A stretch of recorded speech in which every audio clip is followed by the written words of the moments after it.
ఈరోజు బైబిల్ అధ్యయనం కొరింథీయులకు వ్రాసిన 2వ పత్రిక 2వ అధ్యాయం మొత్తం 17 వచనాలు. ప్రార్థన.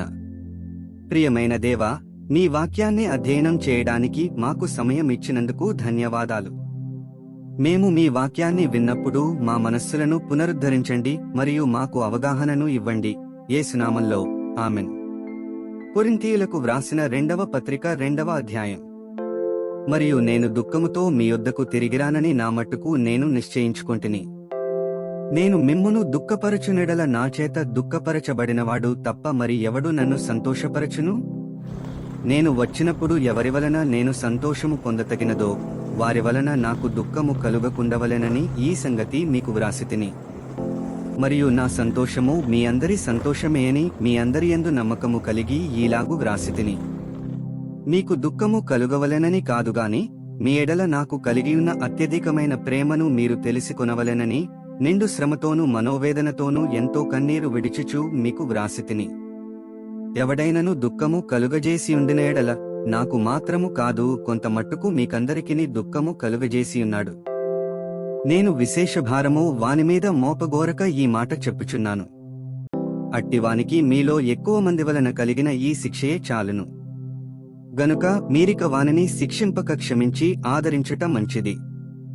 లేని ఎడల ఒకవేళ వాడు అత్యధికమైన దుఃఖములో మునిగిపోవును. కావున వాని ఎడల మీ ప్రేమను స్థిరపరచవలెనని మిమ్మును బతిమాలుకొనుచున్నాను. మీరన్ని విషయములందు విధేయులయున్నారేమో అని మీ యోగ్యత తెలిసికొనుటకే గదా పూర్వము వ్రాసితిని. మీరు దేనిగూర్చియైనను ఎవని క్షమించుచున్నారో నేనును వానిని క్షమించుచున్నాను. నేనేమైనను క్షమించియుంటే సాతాను మనలను మోసపరచకుండునట్లు మీ నిమిత్తము క్రీస్తు సముఖమునందు క్షమించియున్నాను. సాతాను తంత్రములను మనము ఎరుగని వారము కాము. క్రీస్తు సువార్త ప్రకటించుటకు నేను త్రోయకు వచ్చినప్పుడు ప్రభువునందు నాకు మంచి సమయము ప్రాప్తించియుండగా సహోదరుడైన తీతు నాకు కనబడనందున నా మనస్సులో నెమ్మది లేక వారి యొద్ద సెలవు తీసుకుని అక్కడ నుండి మాసిదోనియకు బయలుదేరితిని. మా ద్వారా ప్రతి స్థలమందును క్రీస్తును గూర్చిన జ్ఞానము యొక్క సువాసనను కనుపరచుచు ఆయన యందు మమ్మును ఎల్లప్పుడూ విజయోత్సవముతో ఊరేగించుచున్న దేవునికి స్తోత్రము. రక్షింపబడు వారి పట్లను నశించు వారి పట్లను మేము దేవునికి క్రీస్తు సువాసనేయున్నాము. నశించు వారికి మరణార్థమైన మరణపు వాసనగాను రక్షింపబడు వారికి జీవార్థమైన జీవపు వాసనగాను ఉన్నాము. కావున ఇట్టి సంగతులకు చాలినవాడెవడు?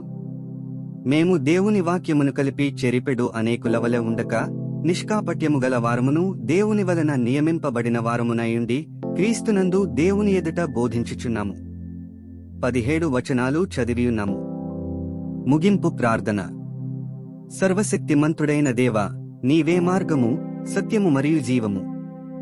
చదివిన వాక్యాన్ని మీ కృప ద్వారా మా హృదయాలలో ఉంచుకుని మా జీవితంలో అన్వయించుకోవడానికి మాకు సహాయం చేయండి. ఆమెన్.